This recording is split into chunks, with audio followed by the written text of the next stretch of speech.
Assalamualaikum warahmatullahi wabarakatuh. Perkenalkan, saya Safar Malasyari dengan NPM 242101091. Di sini saya akan menjelaskan pengertian dan tujuan hukum acara secara singkat dan cepat, syaratan dan prosedur hukum acara, dan yang terakhir perbedaan hukum acara secara singkat dan cepat. Pengertian dan tujuan hukum acara. Hukum acara adalah proses penyelesaian perkara di peradilan tata usaha atau petun yang dilakukan dengan prosedur yang lebih sederhana dan waktu yang sangat cepat dibandingkan dengan hukum acara biasanya. Proses ini digunakan untuk perkara yang dianggap tidak terlalu rumit sehingga dapat diselesaikan dengan cara yang cepat melalui seluruh tahapan persidangan yang panjang.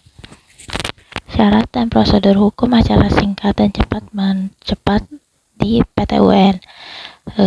Syaratnya ini perkara harus menggunakan hukum secara singkat dan cepat apabila memenuhi beberapa kriteria tersebut. Yang pertama, perkara tidak terlalu rumit dan pembuktiannya harus secara sederhana.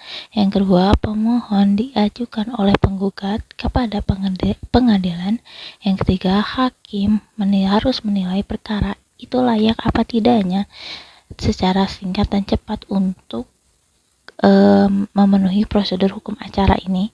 Yang keempat, berkaitan dengan keputusan tata usaha negara yang harus memerlukan penyelesaian segera. Lalu yang terakhir itu ada prosedur hukum secara cepat dan singkat di PT-UN. Ini secara umumnya harus ada 5 kriteria. Yang pertama, pengajuan gugatan oleh penggugat di PT-UN. Yang kedua, pemeriksaan awal harus oleh hakim, tidak boleh oleh siapapun itu, untuk menentukan apakah perkara ini layak menggunakan acara singkat dan cepat ataupun tidak. Yang ketiga, persidangan ini harus dilakukan secara sederhana dan harus tanpa banyak tahapan. Yang keempat, pemeriksaan bukti dan keterangan pihak harus dilakukan secara ringkas dan cepat. Yang kelima, itu hakim harus langsung bisa menjatuhkan putusan dalam waktu yang lebih cepat dibandingkan dengan perkara biasa. Adapun perbedaan hukum acara singkat, cepat, dan biasa. Jenis acara, ada acara biasa yaitu prosesnya lengkap dan ada banyak tahapan seperti pemeriksaan, gugatan, jawaban, replik, duplik, pembuktian, dan waktu yang lebih lama.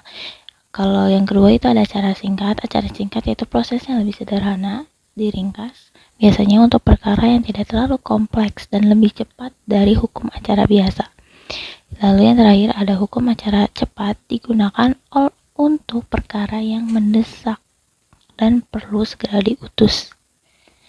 Intinya, acara biasa ini prosedurnya harus lengkap. Kalau acara singkat, prosedur yang disederhanakan, ada beberapa prosedur yang dilewati. Kalau acara cepat itu diprioritaskan secara cepat karena suatu keadaan yang mendesak. Mungkin segitu saja yang bisa saya sampaikan. Maaf bila ada kekurangan. Wassalamualaikum warahmatullahi wabarakatuh.